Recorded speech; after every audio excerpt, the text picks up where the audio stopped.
My name is Vince McIntyre. I'm 67 years old. I was born in the west of Ireland. I'm a farmer and a jack of all trades, you might as well call me, yeah. Oh.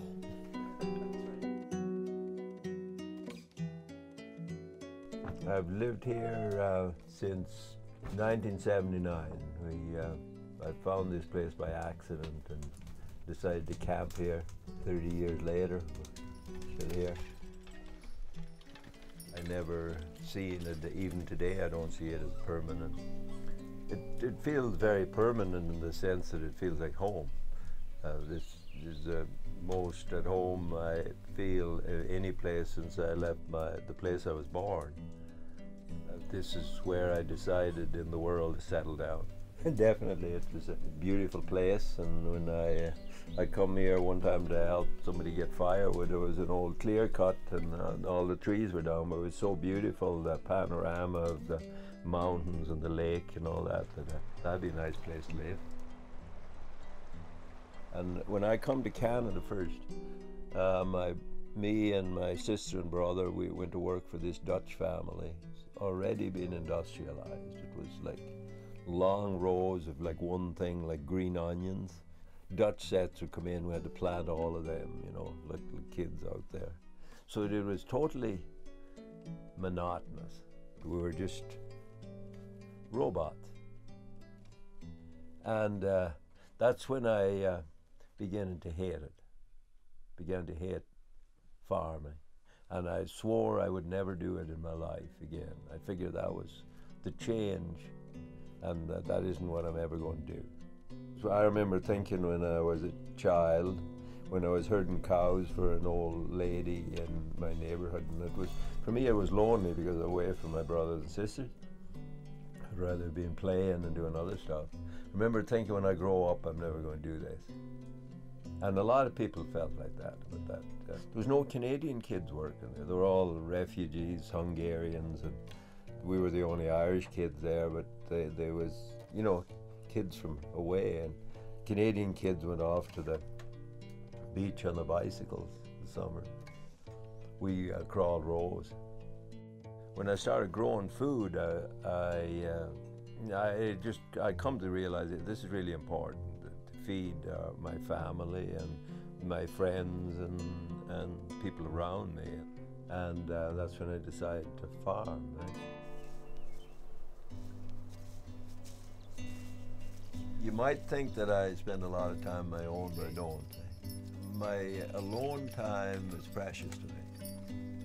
I'm not really a type that will go visit, you know, but most of my connection with people is through the stuff I do. Somehow I've never been really big in doing stuff for myself, and it has to be bigger than myself. So what motivates me is working with other people, but it has to be not just, it has to have some meaning to it. Probably another reason why I'm not fond of machinery and tractors and so on, because it cuts out your communication with people. The more mechanical advantages you get, the less need you have to communicate with people.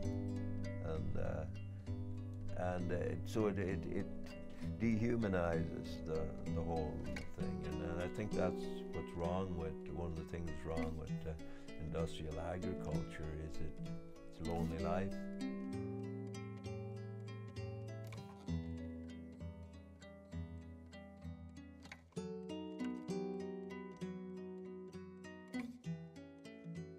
The infrastructure and all the industrial whatever makes us so that we don't have to grow up, right? We don't have to go it on our own and whatever. But if we want to get our power back and be able to do things for ourselves and not pay other people to live our lives for us, we have to be devoted. We have to learn stuff and stick with it. I'm not going to get old gracefully. I am going to, like, my favorite poem about getting old and going down hard is Dylan Thomas. It's rage against the dying of the light. That you don't want to You don't want to get old. You don't want to die. You know, we have this. I'm not the kind that'll take ayahuasca and try and experience a death experience and the euphoria of dying. And I hope I have that when I die, but I'm not going to bring it on.